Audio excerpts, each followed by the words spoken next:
Right? Yes, okay. Now, indeed, I'm Greek. I'm of Greek origin. Grew up in Germany. Had the chance to get a good German education, alhamdulillah, together with some good British education. Okay? I must admit, there is some good British education as well. And I had the chance to combine them both.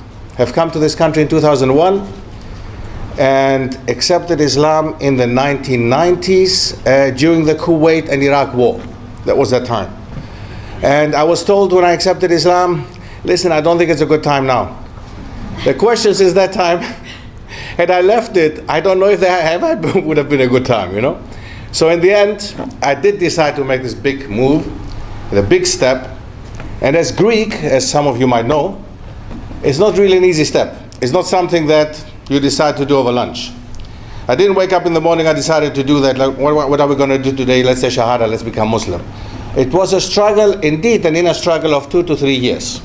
Okay, it was sometimes, I really questioned it so much that I decided to take a step back and just look at it from a different perspective, but it always pulled me back again. Islam is an amazing deen, it's an amazing way of life. It's not just a religion, and I don't want to call it religion as many people do. It is actually quite wrong to call it religion. Religion, in our understanding, in the Western understanding, is really a Sunday thing. You go to church, you go back home, and that's about it. That was your religion. But Islam is more than that. And I accepted Islam through one very simple thing. I read history. I found out about the history of my origins, actually where I come from, Greece. Greece used to be part of the Ottoman Empire for around 500 years. And the Ottomans left quite some legacy behind. Not only in Greece, but in the entire Balkan Peninsula. This is called the Balkan Peninsula. So in countries which used to be Yugoslavia before, Albania, Romania, Bulgaria, all these countries have a lot of Ottoman legacy. Now the Ottomans, of course, they were Muslims. And they have left not only Ottoman, but also Islamic legacy behind. And I always was interested in finding out how can it be. I grew up in Germany and my best friends were Turks. And I used to hear at school, these Turks, they came to Greece, they raped our women, they killed our children, or took them to the Sultan, to the Pasha, and basically they killed our nation. And my question was, after 500 years of Ottoman brutal and bestial and terrible rule, how come we still have a Greek nation of 11 million people? How come we still speak Greek?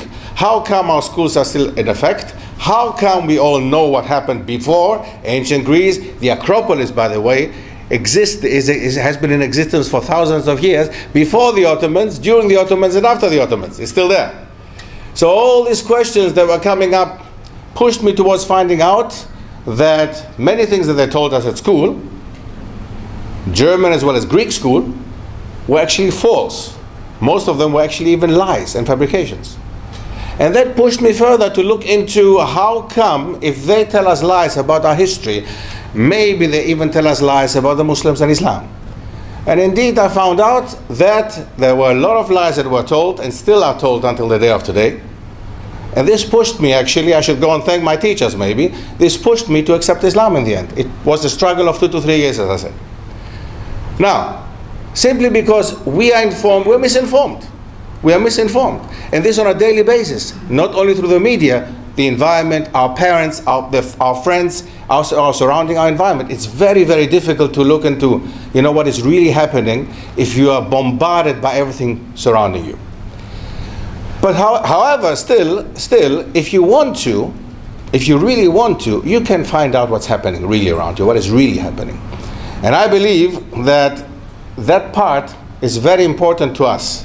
To us sitting here, most of you being either non-Muslims or new Muslims or somebody who's interested in Islam. Well, I assume you're all interested in Islam, which is great.